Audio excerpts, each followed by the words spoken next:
Tara, samahan niyo akong mamalengke. This is the part 11 of our February diaries. Meow! Wala nga ako masyadong ganap today kasi may sakit ako, kaya tara, pumunta na lang muna tayo sa palengke. So, dinaanan muna namin yung ukaya na nakita ko kasi kaninang hapon, nakita ko tong dress na to. And guys, 50 pesos lang to, kaya binili ko na. Tapos ito, nagtingin-tingin lang din kami ng mga uulamin this night.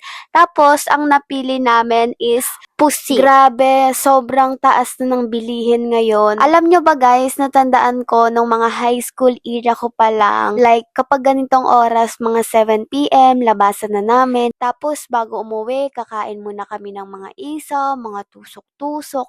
Ganon, nakakamiss lang din talaga. At ayun na nga, umuwi na kami para magluto. Tapos nakakatawa kasi yung una naming mixture is medyo maalat siya. So, mabuti naman is nagawa ng paraan.